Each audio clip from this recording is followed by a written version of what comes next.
எடுத்து வாசிச்சு பாருங்க. எழுதின சுவிசேஷம் 8வது அதிகாரத்துல முதல் 1 to 3 வசனங்கள். திரளான ஜனங்கள் அவருக்கு பின் சென்றார்கள். திரளான ஜனங்கள் அவருக்கு பின் சென்றார்கள். அப்பொழுது குஷ்டரோகி ஒருவன் வந்து அவரை பணிந்து ஆண்டவரே உமக்கு சித்தமானால், ஆண்டவரே அவன் சொல்றான் பாருங்க, ஆண்டவரே. எங்க மலைக்கு மேல நிறைய பேரோட கூட இயேசு பேசிட்டு இருக்கிறாரு.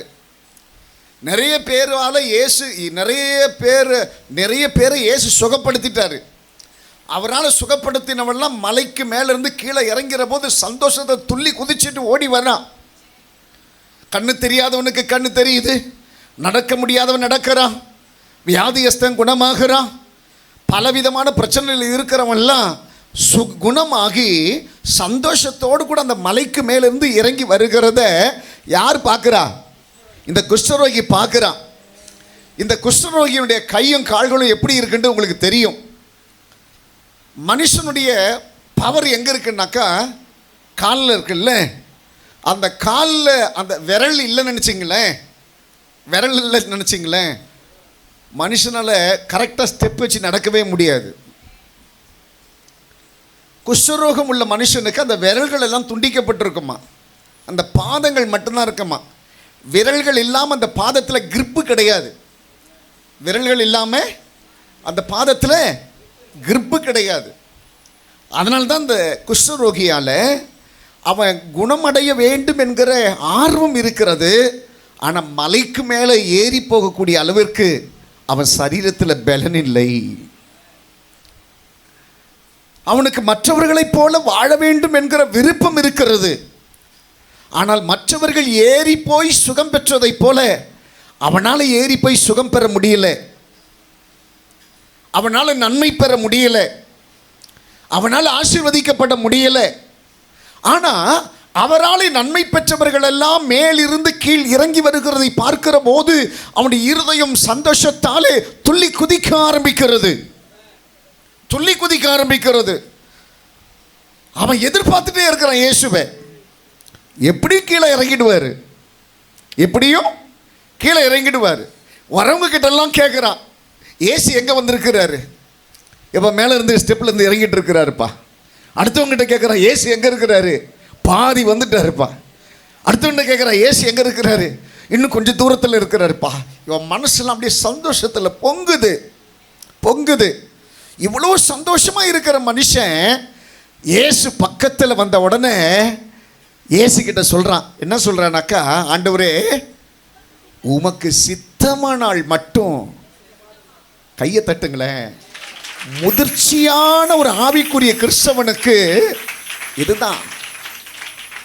பவுலை பார்த்து பவுல் சொல்கிறான், ஆண்டவரே இந்த முள் என்னை ரொம்ப நாளாக குத்திட்டே இருக்குது, இது என்னை விட்டு எடுத்து போடுங்கன்னு சொல்கிறாரு. இன்னும் ரட்சிக்கப்பட்ட பழைய விசுவாசிகளுடைய வாழ்க்கையில் கூட ஒரு முள்ளு குத்திட்டே இருக்கும். சிலர் கேள்வி கேட்பாங்க, நான் நல்லா ஜெபிக்கிறேன், நல்லா பாடுறேன், நல்லா ஆராதிக்கிறேன், நல்லா ஊழியம் செய்கிறேன், நல்லா சபைக்கு போகிறேன், நல்லா கத்தரிக்காய் கொடுக்கிறேன், ஏன் எனக்கு மட்டும் இந்த பிரச்சனை இருந்துகிட்டே இருக்குது? ஏன் என்னை மட்டும் இந்த பிரச்சனை சுற்றிட்டே இருக்குது? சில பேர் கேள்வி கேட்டுகிட்டே இருப்பாங்க. ஆண்டவருக்கு தெரியும், இந்த முள்ளு குத்திட்டே இருக்கிறதுனால தான் நீ ஜெபம் பண்ணிகிட்டே இருக்கிற, இந்த முள்ளு குத்திட்டே இருக்கிறதுனால தான் நீ கடவுளை தேடி ஓடிட்டே இருக்கிற, இந்த முள்ளு குத்திட்டே இருக்கிறதுனால தான் கடவுளை விட்டு ஒரு நிமிஷம் கூட உன்னால் பிரிஞ்சு இருக்க முடியல. இந்த முள்ளு கொத்துறது நின்று போயிடுச்சுனாக்கா ஆண்டவர்கிட்ட நீ தூரம் போயிடுவ. அதனாலதான் பவுலை பார்த்து சொல்றாரு, இவன் இப்படி ஜெபம் பண்றான், அப்பா என்னை இந்த முள்ளு குத்திட்டே இருக்குதே, இதை விட்டு நீங்க இந்த முள்ளை எனக்கிட்ட இருந்து எடுத்துட்டீங்கன்னாக்கா இன்னும் ஸ்பீடாக ஓடுவேன், நான் இன்னும் நிறைய ஊழியம் செய்வேன், இன்னும் நிறைய பேர் அபிஷேகம் பண்ணுவேன், இன்னும் நிறைய பேர் ஆண்டவருக்காக நான் ஏற்படுத்துவேன், இதை மட்டும் கிளியர் பண்ணி விட்டுருங்களேன் அப்படி சொல்கிறப்ப ஆண்டவர் சொன்னார், இந்த முள்ளு குத்தக்கூடிய வழியை மறக்கக்கூடிய அளவுக்கு என் கிருபை உனக்கு போதும். அவர் சொல்கிற இந்த முள்ளை மாற்றுவேன் சொல்லலை, இந்த முள்ளை நான் எடுத்து போடுவேன் சொல்லலை, இந்த முள்ளு குத்திட்டே இருக்கிற போது வரையிலும் தான் நீ என்ன நினச்சிட்டே இருப்ப. சில இடங்களில் நீங்கள் புரிஞ்சுக்கணுங்க, சில பலகீனங்களை கர்த்தர் நமக்கு வைக்கிறதுக்கு காரணம் என்ன தெரியுமா? நம்ம ஆண்டவரை விட்டு விலகவே மாட்டோம். எப்போ ஆண்டவர் கூடயே இருப்போம். நமக்குள்ள ஒரு மெயின் செட் ஆகிடும். மெயின் செட் வந்துடும். வந்து ஜெபம் பண்ண ஆரம்பிச்சுன்னா எல்லாம் சரியாயிடும்பா. ஆண்டோடைய சமூகத்தில் வந்து நின்னா எல்லாம் சரியாயிடும்பா. ஆண்டவருடைய ஊழியத்துக்கு ஓடினா எல்லாம் சரியாயிடும்பா. எல்லாத்தையும் அவர் பார்த்துப்பார். ஒரு மெயின் செட் வந்துடும். ஒரு ஆமேன்னு சொல்லுங்க பார்க்கலாம். அல்லேலூயா, அல்லேலூயா, அல்லேலூயா, அல்லேலூயா. அதான் கிருபை. இந்த இடத்துல அவர் அழகா சொல்றாரு. அந்த குஷ்டரோகம் உள்ள மனுஷன் சொல்றாரு, ஆண்டவரே எனக்கு டெய்லியும் பிரச்சனை, என் வேலையை என்னால் செஞ்சிக்க முடியல, என்னை பார்க்குறவெல்லாம் முகம் சுளிக்கிறான், என் சரீரத்திலேருந்து சீல் ஒழுகுது, மற்றவனுக்கு அது அருவருப்பாக இருக்குது, என் கூட யாரும் பேச மாட்டேன்றாங்க, என் கூட யாரும் பழக மாட்டேன்றாங்க, நான் யாரோடு கூட உறவு வச்சுக்க முடியல, நான் ஊருக்கு வெளியில் இருக்கிறேன், என் உறவை என்னால் பார்க்க முடியல, மற்றவங்களோடு கூட என்னால் கலக்க முடியல, நான் உடைந்து போன உள்ளத்தோடு கூட நான் நிற்பது உண்மைதான்.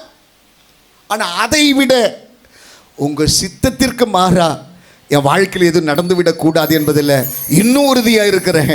எத்தனை பேர் ஆமேன்னு சொல்லுவீங்க? இந்த குஷ்டரோகியினுடைய சம்பவம் எனக்கு பெரிய ஒரு ஆச்சரியத்தை உண்டாக்கிருச்சு. எப்படா சான்ஸ் கிடைக்கும், எப்படா ஒரு மாற்றம் வரும், எப்படா ஒரு நன்மை கிடைக்குன்னு சொல்லி எதிர்பார்த்துட்டு இருப்பாங்க. 38 வருஷமா ஒரு மனுஷன் ஒரு மண்டபத்தின் அருகே உட்கார்ந்துட்டு இருக்கிறான். எப்பயாவது ஒரு முறை தேவதூதன் வந்து அந்த குளத்தை கலக்குவானா, முதல்ல இறங்குறவன் சுகமடைவானா. 38 வருஷமா ஒரு நாள் கூட யாரையும் முந்தி போய் இவனால இறங்க முடியல. குணமாகணுன்ற ஒரு ஏக்கம் இருக்கு, ஆனால் அதற்குண்டான சந்தர்ப்பம் அவனுக்கு கிடைக்கல. ஆனால் இந்த குஷ்டரோகிக்கு அந்த சந்தர்ப்பத்தை கொடுக்கிற தேவன் முன்னாடி வந்திருக்கிறாரு. ஆண்டவர் உன்னை பார்த்து கேட்குற, நான் என்னப்பா செய்யணும்னு கேட்குறாரு. அவன் சொல்லலை, அப்பா இந்த குஷ்டரோகம் என்னை விட்டு போகிறதுக்கு எனக்கு உதவி செய்யுங்கப்பான்ட்டு சொல்லலை. என் அன்பு கர்த்தருடைய பிள்ளைகளை பார்த்து நான் சொல்கிறேன். என் அன்பு பிள்ளைகள் சில நேரத்தில் சொல்லுவாங்கள்ல, அப்போவே நல்லா இருந்தேன்ப்பா, ஓலை வீட்டில் இருக்கிறப்பவே நல்லா இருந்தேன்ப்பா, ஓட்டு வீட்டில் இருக்கிறப்பவே நல்லா இருந்தேன்ப்பா சொல்லுவாங்கள்ல. கேட்டிருக்கீங்களா? அது சின்ன வீடாக இருந்தால் அக்கப்பறல, அவ்வளோ சந்தோஷமாக இருக்குது. இன்றைக்கி இவ்வளோ பெரிய வீட்டுக்குள்ளே வந்த பிறகு மன சமாதானமே இல்லைப்பா. இன்றைக்கி இவ்வளோ பெரிய குடும்பம்லாம் வந்த பிறகு சமாதானமே இல்லைப்பா.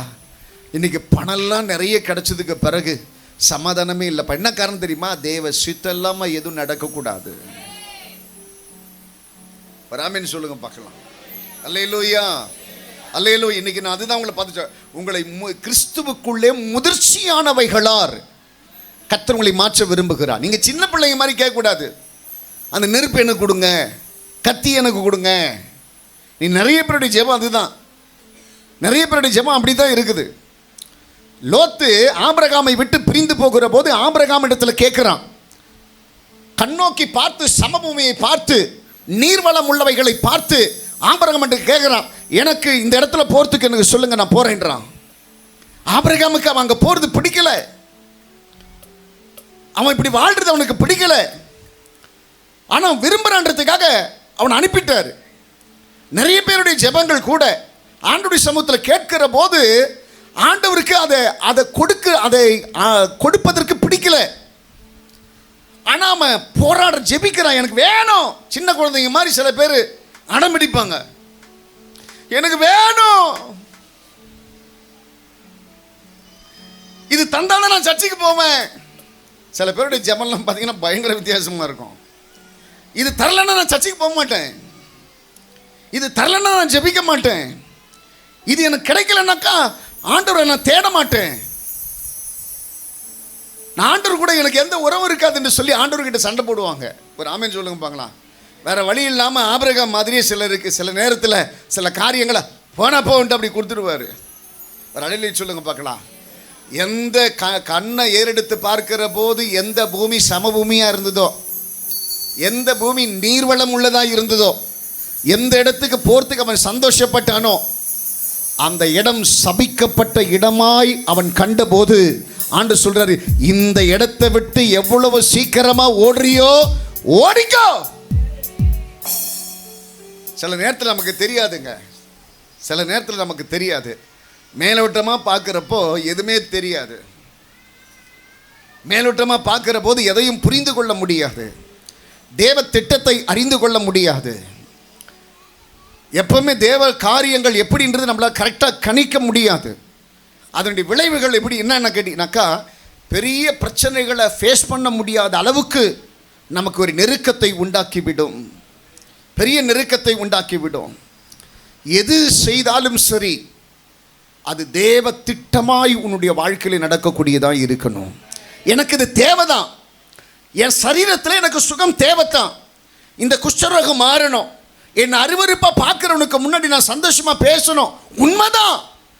ஆனால் அதை காட்டிலும் இந்த வியாதி உன்னை விட்டு போயிடுச்சுனாக்கா, உன் வாழ்க்கை நல்லா இருக்குன்ட்டு சொல்லி நீங்கள் விரும்புனீங்கனாக்கா, எனக்கு அந்த அற்புதம் நடக்கட்டும். என்ன வார்த்தை பாரு, எந்த நேரத்தில் சொல்கிறாரு பாருங்க, எந்த நேரத்தில் சொல்கிறாரு பாருங்க. ஆண்டவரே, உங்களுக்கு நான் உண்மையாக நடப்பேனா? இன்னைக்கு உங்களை நீங்கள் இறங்கி வர வரல நான் காத்திருந்தனே, உங்களை பார்க்கறதுக்கு இன்னைக்கு நான் ஆசைப்படுறேனே, இந்த வியாதியோடு இருக்கிற போது உங்களை பார்க்க ஆசைப்படுறேன், இந்த பிரச்சனையோடு கூட இருக்கிற போது பொறுமையாக உங்களுக்காக நான் காத்திருக்கிறேன்.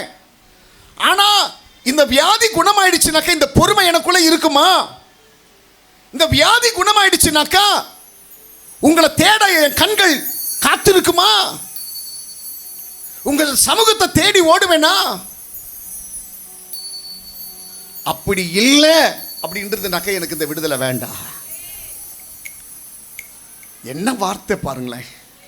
அவன் சொல்றான், இன்னைக்கு உங்களுக்காக நான் பொறுமையாக காத்திருக்கிறப்பா, எப்போ ஏசப்பா வருவார், எப்போ இயேசு வருவார், எப்போ இயேசு வருவார், எப்போ இயேசு வருவார், நான் பொறுமையாக காத்திருக்கிறேன். உங்களை என் கண்ணு தேடி 1000 கணக்கான ஜனங்க வந்தாலும் என் கண்ணு உங்களை மட்டும்தான் பார்த்துட்டு இருக்குது, உங்களை மட்டும்தான் என் கண்ணு தேடுது. என் வாயிலிருந்து பிறக்கிற வார்த்தைலாம் ஏசப்பா எங்கே இருக்கிறாரு, ஏசப்பா எங்கே இருக்கிறாரு, அவர் எவ்வளோ தூரத்தில் இருக்கிறாரு, அவர் எப்போ என் பக்கத்தில் வரும், இதை தான் கேட்டுட்டு இருக்கிறேன். ஆனால் அந்த வியாதி குணமாயிடுச்சுனாக்கா, நான் வேற மாதிரி பேச ஆரம்பிச்சேன்னா எனக்கு அந்த விடுதலை வேண்டாம், நான் வேற மாதிரி பார்க்க ஆரம்பிச்சேன்னா எனக்கு அந்த விடுதலை வேண்டாம். நான் பொறுமையை உங்களை பார்ப்பதில் எனக்கு ஒரு பொறுமை இல்லாமல் போயிடுச்சுனாக்கா எனக்கு அந்த விடுதலை வேண்டாம்பா, எனக்கு அந்த விடுதலை வேண்டாம். அந்த வார்த்தையினுடைய அர்த்தம், அந்த வார்த்தையினுடைய அர்த்தம் இன்னைக்கு நிறைய பேருக்கு தெரியல. இயேசு என்கிற தெய்வத்தோடு கூட வாழ்கிற நல்ல உறவு தாங்க உன் வாழ்க்கையில் ஒரு வளமான ஒரு ஆதாயத்தை உண்டாக்கும், வளமான ஆதாயத்தை, வளமான காரியத்தை உனக்கு செய்யும். எத்தனை பேர் ஆமீன்னு சொல்லுவீங்க? அல்லேலூயா. எசேக்கியா என்கிற ராஜா இருந்தான். 2 ராஜாக்களின் புஸ்தகம் 20ஆம் அதிகாரத்தில் 1 வசனத்திலிருந்து வாசித்து பார்த்தீங்கன்னா உங்களுக்கு தெரியும். அந்த ராஜாவை தேவன் அதிகமாய் சிநேகித்தார், அவனோடு கூட நல்ல ஒரு உறவு வைத்திருந்தார். அந்த ராஜாவும் கர்த்தருடைய பார்வைக்கு பிரியமானவைகளை செய்தார். அந்த ராஜா தெய்வத்தினுடைய இருதயத்தை கவர்ந்தவர், தெய்வத்தினுடைய இருதயத்தை கவர்ந்தவர். அந்த ராஜாவோடு கூட தேவன் இருக்க விரும்பினார். அவனுடைய ஆயுசு நாட்கள் முடிந்த போது தீர்க்கதரிசி அவன் வீட்டிற்கு அனுப்பி, உன்னுடைய நாட்கள் முடிந்து போச்சு, நீ உன்னுடைய காரியத்தை ஒழுங்குபடுத்திக் கொள் என்று சொல்றாரு. இந்த இந்த இந்த இது யாருக்கு கிடைக்கும்? இந்த இது யாருக்கு கிடைக்கும்? நமக்கெல்லாம் வரக்கூடிய மரணம் எப்படி இருக்குது? திடீர்னு ஒரு ஷாக்கான ஒரு மரணம் தான். ஆனால் எசேக்கியாவுடைய வாழ்க்கையில் அப்படி கிடையாதுங்க. அவனை கர்த்தர் அதிகமாக சிநேகித்ததுனால அரைங்குறையமாக விட்டுட்டு ஒளிய வந்துடக்கூடாது சொல்லிட்டு எல்லாவற்றையும் ஒழுங்குபடுத்திட்டு அவன் என் சமூகத்திற்கு வரட்டும் சொல்லிட்டு ஒரு தீர்க்கதரிசியை கர்த்தர் அனுப்புகிறாரு. அப்போ எசேக்கியாவை எவ்வளவு கர்த்தர் சிநேகித்தார் பாருங்க. நான் எசேக்கியேலை சொல்லலை, நான் எசேக்கியா ராஜாவை சொல்கிறேன். அந்த எசேக்கியா ராஜாவை எவ்வளோ சிநேகித்தார் பாருங்க. ஏசாயாங்கிற தீர்க்கதரிசியை கர்த்தர் அனுப்பி அவர்கிட்ட சொல்றாரு, படிங்க. அந்நாட்களில் எசேக்கியா வியாதிப்பட்டு மரணத்துக்கு ஏதுவாய் இருந்தான். அப்பொழுது ஆமோத்சின் குமாரனாகிய ஏசாயா என்னும் தீர்க்கதரிசி அவனிடத்தில் வந்து அவனை நோக்கி, நீர் உமது வீட்டு காரியத்தை ஒழுங்குபடுத்தும். நீர் பிழைக்க மாட்டீர். மரித்து போவீர் என்று கர்த்தர் சொல்லுகிறார் என்றான். மனுஷன் சொல்லல, கர்த்தர் சொல்றாரு. நீங்க சாக போறீங்க, உங்க வீட்டு காரியத்தெல்லாம் ஒழுங்குபடுத்திங்க, உங்க ஆயுசு நாட்கள் முடிஞ்சு போச்சு. இன்னைக்கு வரையிலும் கர்த்தருக்கு உனக்கும் நல்ல உறவு இருக்கு. இன்னைக்கு வரையிலும் ஏசப்பா உன்னை ரொம்ப நேசிக்கிறாரு. இன்னைக்கு வரையில் அவருடைய பார்வைக்கு நீ தீங்கான ஒரு காரியத்தையும் செய்யல. இன்னைக்கு வரையிலும் அவருடைய வாழ்க்கையை அண்டர்லைன் பண்ணல. இன்னைக்கு வரையிலும் அவருக்கு ஒதுக்குப்புறமா நீ நிக்கல. ராமேன்னு சொல்லுங்களேன், எவ்வளோ கிருபை பாருங்களேன், எவ்வளோ அழகாக சொல்றாரு பாருங்க. இன்னைக்கு வரையிலும் அவன் என்னுடைய பார்வைக்கு பிரியமானவனாக இருந்தானா. திசைக்கு இந்த வார்த்தை கேட்ட உடனே அவனுக்கு இன்னும் கொஞ்ச நாள் வாழணுன்ற ஒரு சந்தோஷம் இருந்தது. என்ன இருந்தது? இன்னும் கொஞ்ச நாள் வாழணுன்ற சந்தோஷம் இருந்தது. அவன் கடவுள்கிட்ட ஜெபம் பண்றான், ஆண்டவரே இந்த பாருங்க, நான் ஒரே ஒரு காரியம், எது கர்த்தருடைய வாழ்க்கையில செய்தாலும் சரி அது நன்மைக்காக மட்டும்தான் கர்த்தர் செய்வார். சில ஆண்டவருக்கு உண்மையாய் பயந்து நடக்கிற தேவ பிள்ளைகளுடைய வாழ்க்கையில திடீர்னு மரணம் வந்துடும். அதுக்கு ஒரு வசனத்தை கர்த்தர் வச்சிருக்கிறாரு. என்ன வசனம் தெரியுமா? தீங்கு வருவதற்கு முன்னாடியே நீதிமான் எடுத்துக்கொள்ளப்படுகிறான். அவனால அந்த பாடுகளை அனுபவிக்க முடியாது. அவன் நேசித்திருக்கிற, அவன் நிறைய பேரை நம்பினான் பார்த்தீங்களா, அவன் நிறைய பேரை நேசித்திருப்பான்ல, அந்த உறவுகளெல்லாம் அவனுக்கு எதிராய் திரும்பி நிற்கிறத அவனால் பார்க்க முடியாது. அவனை புறம் தள்ளுகிறத பார்க்க முடியாது. அவனை கசப்பான வார்த்தைகளை பேசி அதட்டுகிறதை அவனால் பார்க்க முடியாது. அதனால்தான் ஆண்டவர் சொல்றாரு, தீங்கு வருவதற்கு முன்னாடியே இந்த பாடு, இந்த கஷ்டம்லாம் என் பிள்ளை படவே கூடாது. ஜம்முனி என் பிள்ளை ராஜா மாதிரியே என் சமூகத்திற்கு வந்துடணும் அப்படின்ட்டு கர்த்தர் நினைக்கிறாரா ராமேஸ்வரர். அதனால கர்த்தர் எதை செய்தாலும் நமக்கு நன்மைக்காக மட்டும்தான் செய்வார். அவர் தீமைக்கு செய்யவே மாட்டாரு. அவர் சம்பூர்ணத்தின் தெய்வம் அவர். அல்லேலூயா.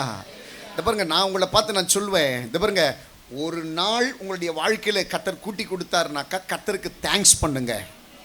நீங்களா கேட்காதீங்க, நான் இத்தனை வருஷம் வாழணும், நான் இப்படி வாழணும்ட்டு ஆசைப்படாதீங்க. ராமேன் சொல்லுங்க பார்க்கலாம். ரெண்டாவது இன்னொரு வார்த்தையும் சொல்றேன், அவர் தீமை செய்கிற தெய்வம் அல்ல, அவர் அநீதி செய்கிற தெய்வம் அல்ல. உன்னுடைய வாழ்நாட்களை ஆசீர்வதிக்கணும்னு சொல்லி நினைக்கிற கர்த்தர் அவர். அல்லேலூயா, அல்லேலூயா.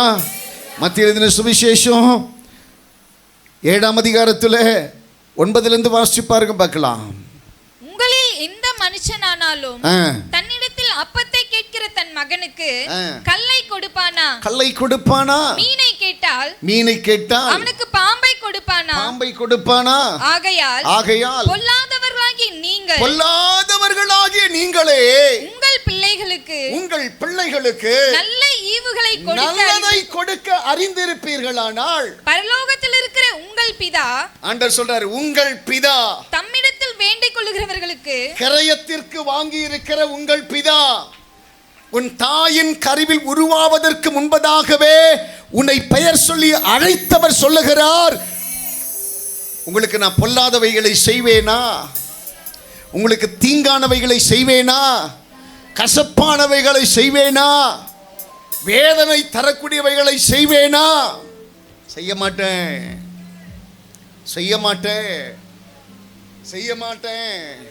அல்லேலூயா சொல்லுங்க பார்க்கலாம்.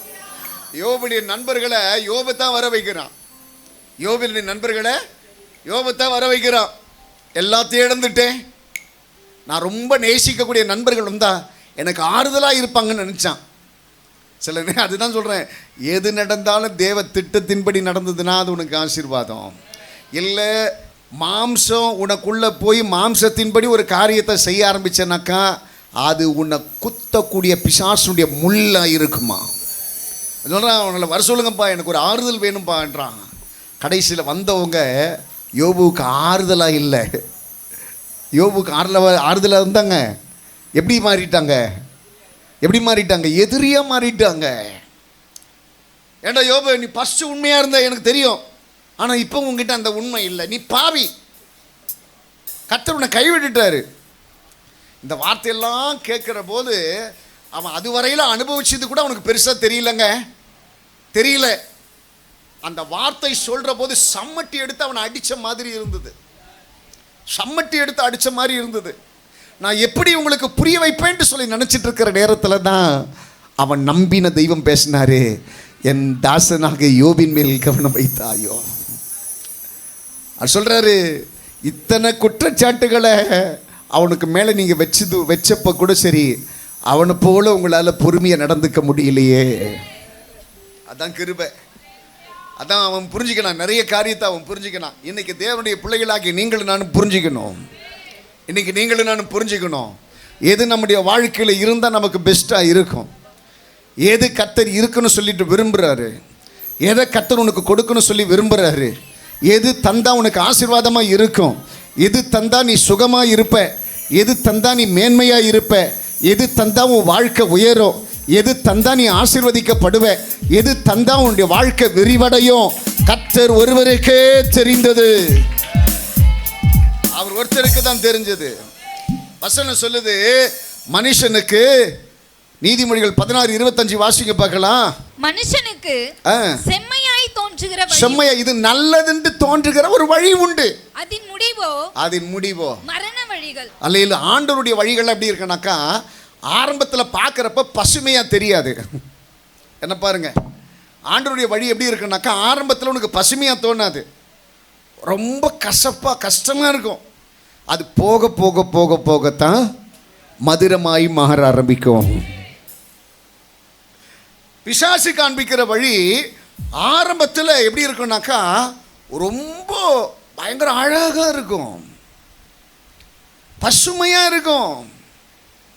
ஏதேன் தோட்டத்தில் ஏவல் சாப்பிட்ட கனி எப்படி இருந்ததா, எல்லா கனியை காட்டிலும்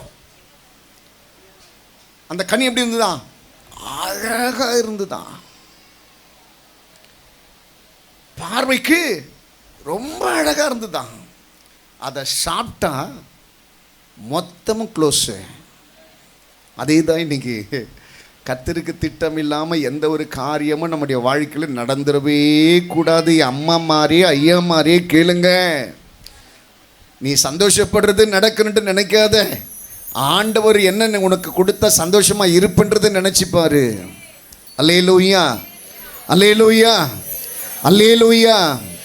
ஆண்டவர் சொல்கிறத கேளுங்க, அப்போ தான் உங்கள் வாழ்க்கை ஆசீர்வாதமாக இருக்கும், அப்போ தான் உங்கள் வாழ்க்கை நன்மையாக இருக்கும். ஒரு ஆமீன் சொல்லுங்க பார்க்கலாம். தேவ சித்தத்தை நாம் அறிந்து கொள்ள வேண்டும். இந்த குஷ்டரோகி அதுதான் சொல்கிறான், ஆண்டவரே நான் குணமாக வேண்டியது எனக்கு ஒரு சந்தோஷம்தான், அதை காட்டிலும் நான் குணமானால் உமக்கு சாட்சியாக வாழ்வேனா. இப்போ கூட இந்த இடத்துல இருக்கிறவங்களாம் இனிமேல் உங்கள் ஜெபம் இப்படி தான் இருக்கணும்.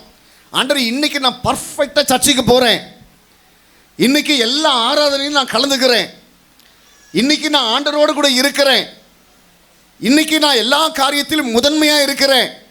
ஆனால் நான் ஒன்றை எதிர்பார்த்துட்டு இருக்கிறேன், ஒரு நல்ல வேலையை எதிர்பார்த்துட்டு இருக்கிறேன், ஒரு நல்ல பிஸ்னஸ் எதிர்பார்த்துட்டு இருக்கிறேன், நல்ல ஒரு இடத்தை எதிர்பார்த்துட்டு இருக்கிறேன், நல்ல ஒரு வீட்டை எதிர்பார்த்துட்டு இருக்கிறேன், நல்ல பிள்ளையை எதிர்பார்த்துட்டு இருக்கிறேன். இதெல்லாம் கிடைச்சதுனாக்கா நான் செய்து வந்தவைகளை எல்லாம் திரும்பவும் அதிகமாய் செய்வேன்னு சொல்லி நினச்சேனாக்கா நான் எதிர்பார்க்கிறத கர்த்தர் எனக்கு தாரும். ஒரு ஆமீன் சொல்லி, நான் சொல்லக்கூடிய வார்த்தைகள் கொஞ்சம் கஷ்டமாக இருந்தாலும் கொஞ்சம் நல்லா கவனிங்க. உண்மையுள்ளவர்கள் என்று கருதி தான் நிறைய ஆசீர்வாதங்களை கர்த்தர் உனக்கு கொடுக்கிறாரு, நிறைய ஆசீர்வாதங்களை கர்த்தர் கொடுக்கிறாரு. நீ நல்லா தேடுற, நல்ல கடவுளை மகிமைப்படுத்துகிற, நல்ல கடவுளோடு கூட இருக்கிற, உனக்கு ஒரு பிள்ளையை கர்த்தர் கொடுத்துட்டாருனாக்கா அந்த பிள்ளையோடு கூட சேர்ந்து இன்னும் அதிகமாக தேடுவேன்னு நினைக்கிறாரு. ஆனால் நீங்கள் தேடுறதெல்லாம் அந்த பிள்ளையை மட்டுமே இருக்கக்கூடாது, வாழ்றதெல்லாம் அந்த பிள்ளைக்காக மட்டுமே இருக்கக்கூடாது, அப்படியே இருக்கக்கூடாது. வசனம் சொல்லுது பாரு, நானும் என் வீட்டாருமோ வென்றால், நானும் என் பிள்ளையும், நானும் என் கணவரும், நானும் என் மனைவியும். ஆமாம், கர்த்தரை மட்டும்தான் சேவிப்போம். அல்லேலூயா சொல்லுங்க பார்க்கலாம். அந்த குஷ்டரோகி சொல்றா, எப்பா நான் உண்மையா இருப்பேன்ட்டு நம்பினேனாக்கா எனக்கு நீங்க சுகம் தாங்க, அல்லது நான் இப்படியே வாழ்ந்துட்டு போயிடுறேன், இந்த சுகம் போது எனக்கு, உங்களை பின்னாடியே சுத்திட்டே வருவேன், ஒரு குஷ்டரோகியா நான் சுத்திட்டே வருவேன். ஒரு குஷ்டரோகியா நீங்க போற இடத்துக்கெல்லாம் உங்க பக்கத்திலேயே வந்து உட்கார்ந்துப்பேன். இந்த அன்பு எனக்கு போதும், இந்த கிருபை எனக்கு போதும். அவன் சொல்றான், இதெல்லாம் எனக்கு மாறிடுச்சுனாக்கா, ஒரு வேளை நான் உங்க அன்பை விட்டுருவேன்ற ஒரு எண்ணம் வந்துருச்சுனாக்கா எனக்கு எதுவுமே கொடுக்காதீங்கப்பா, கொடுக்காதீங்க. அதுதாங்க நல்ல ஒரு ஆவிக்குரிய கிறிஸ்தவனுடைய முதிர்ச்சி. அதுதான் அற்ப ஆதாயங்களுக்காக இயேசுவை பின்பற்றுகிறவனா கிறிஸ்தவன். ஏது என் வாழ்க்கையில் நடந்தாலும் சரி, அவர் தான் என் வாழ்க்கையில் ராஜா, அவர் தான் ராஜாதி ராஜா. இந்த வாழ்க்கையை எனக்கு கர்த்தர் கொடுத்துட்டாரு. இனி எக்காரணத்தை கொண்டும் யாருக்கு பயிற்றுங்களுக்காக விற்க மாட்டேன், வெள்ளிக்காசுக்காக விற்க மாட்டேன், எந்த ஆதாயத்துக்காக நான் விற்க மாட்டேன், விற்க மாட்டேன். எல்லாமே இயேசு தான் எனக்கு. ஒரு ஆமென் சொல்லுங்க பார்க்கலாம். என் வாழ்க்கையில் இயேசு தான், என் வாழ்க்கையில் இயேசு தான். ஒரு ஆமென் சொல்லுங்க பார்க்கலாம். அல்லேலூயா. அவர் கூட இருக்கிற வாழ்க்கை தாங்க வாழ்க்கை. அல்லேலூயா. அதனால தான் அதை சரியாய் புரிந்து கொள்ளாமல் அந்த எசேக்கியா ராஜா கேட்டான். அவன் கேட்ட 15 வருஷம் எப்படி தெரியுமா ஆச்சு? அவன் கடவுளை விட்டு பின் வாங்கிட்டான். 15 வருஷம் கர்த்தர் அவனுக்கு கூட்டி கொடுத்தாரு. ஆனால் முடிவு என்ன தெரியுமாச்சு? கடவுளை விட்டு பின் வாங்கிட்டான். ஆண்டவருக்கு விரோதமாக பாவம் செய்துட்டான். ஆண்டவருக்கு அவனுக்குள்ள இருக்க நெருக்கம் போச்சு, அந்த அன்பு போச்சு. இப்போ கடைசியில் மரண வேதனைப்பட்டு தான் அவன் மரிச்சான், துன்பப்பட்டு தான் மரிச்சான், கைவிடப்பட்டவனா மரிச்சான். அதனால தான் ஆண்டவர் சொன்னாரு, இதெல்லாம் வாழ்க்கையில் நடக்கும்ட்டு நான் தெரிஞ்சதுனால தான் உன்னுடைய நாட்கள் இவ்வளவுதான் சொன்னேன். ஒவ்வொரு நாளும் டெய்லியும் உன் வாழ்க்கையில் கூடி கிடைக்கிற போது கர்த்தருக்கு சொல்லணும், ஆண்டவர் இந்த நாளை கூட்டி கொடுத்ததற்காக நன்றி, இது உம்முடைய சித்தம் செய்வதற்குண்டான நாளாக இருக்கணும். அதுதான் கிருபை, அதுதான் கிருபை. ஒரு ஆமீன் சொல்லுங்க பார்க்கலாம். அல்லேலூயா. 1 சாமுவேலின் புத்தகத்தில் 12ஆம் அதிகாரத்தில் 19வது வசனத்தை வாசிங்க பார்க்கலாம். சாமுவேலை பார்த்து, நாங்கள் சாகாதபடிக்கு உம்முடைய தேவனாகிய கர்த்தரிடத்தில் உம்முடைய அடியாருக்காக விண்ணப்பம் செய்யும். நாங்கள் செய்த எல்லா பாவத்தோடும் எங்களுக்கு ஒரு ராஜா வேண்டும் என்று கேட்ட இந்த பாவத்தையும் கூட்டிக் கொண்டோம் என்று. இது 1 சாமுவேல் 8ஆம் அதிகாரத்தில் படிச்சிங்கன்னா தெரியும். இஸ்ரவேலுக்கு ராஜா இல்லாமல் இஸ்ரவேல் ஜனங்களை தெய்வமே ராஜாவாக இருந்து அரசாண்டாராம். ஹலோ, என்ன கவனிங்க பார்க்கலாம். ராஜா இஸ்ரவேல் ஜனங்களுக்கு ராஜா கிடையாதுங்க. தெய்வமே அந்த ஜனங்களுக்கு ராஜாவாக இருந்து அரசாண்டாராம். தெய்வமே அந்த ஜனங்களுக்கு ஆளுமையாக இருந்தாராம். தெய்வமே அந்த ஜனங்களுக்கு ஆர்டர் போட்டாராம். தெய்வமே அவங்க அந்த பாளையத்தை சுற்றிலும் பாதுகாத்தாராம். தெய்வமே தேவ தூதர்களை வைத்து அவளை ஆசீர்வதித்தாராம். தெய்வமே அவர்களுக்குள்ள உலாவி இருந்தாராம். இதெல்லாம் போக போது சாமுவேல் கிட்ட போய் அந்த ஜனங்க சொல்றாங்க, என்ன சொல்றாங்கன்னாக்கா, எங்களை ஆளுகிறதற்கு ஒரு ராஜா வேணும், இனிமேல் எங்களுக்கு வேணும், எங்களுக்கு தரணும், நீங்க ஆண்டவர்கிட்ட போய் கேளுங்க, எங்களுக்கு கொடுக்க சொல்லுங்கன்றாங்க. ராஜா வேணுன்றது கர்த்தருடைய திட்டம் கிடையாது, நான் தான் அவங்கள பார்த்துக்கிறேனே அப்படின்ட்டு கர்த்தர் இருந்தார். ஆனால் இவங்களுடைய எல்லாருடைய வார்த்தைகளையும் கேட்டுட்டு சவுல் என்கிற மனுஷனை இவர்களுக்கு ராஜாவாக தந்தார். கடைசியில் அந்த மனுஷன் இவங்க எல்லாருக்குமே மிகுந்த ஒரு அச்சுறுத்தலாக மாறிட்டான். எந்த ராஜாவை விரும்பி கேட்டாங்களோ, எந்த ராஜா வந்தால் நாங்கள் சந்தோஷமாக இருப்பேன்னு நினச்சாங்களோ, எந்த ராஜா எங்களுடைய வாழ்க்கை மாறுன்னு சொல்லி நினச்சாங்களோ, அந்த ராஜாவை கடிந்து கொண்டு பேசுகிறார்கள். நாங்கள் பெரிய தப்பு பண்ணிட்டோம், நாங்கள் பெரிய பாவம் பண்ணிட்டோம், தேவ சித்தம் இன்னதென்று அறியாமல் தேவன் எங்களை ராஜாதி ராஜாவா இருந்து நடத்தி கொண்டிருக்கிறார் என்பதை அறியாம உலக பிரகாரமான ஒரு ராஜா வேறு சொல்லி உங்க சமூகத்தில் கேட்டு பெரிய ஒரு அபத்தத்தை உண்டாக்கிட்டோம், பாவத்தை செய்து விட்டோம். எங்களை கடவுள்கிட்ட சொல்லி மன்னிக்க சொல்லு. அந்த ராஜா எங்களுக்கு விரோதமாக எழும்பி நின்று எங்களை உடைக்கிறான், எங்களை நிறுக்கிறான். ஒரு ஆமேன் சொல்லுங்க பார்க்கலாம். அழுகுறாங்க. இது போலத்தான் நம்முடைய வாழ்க்கையில் நிறைய பிரச்சனை தப்பு தப்பாக நம்முடைய வாழ்க்கையில் நடக்குதுங்க.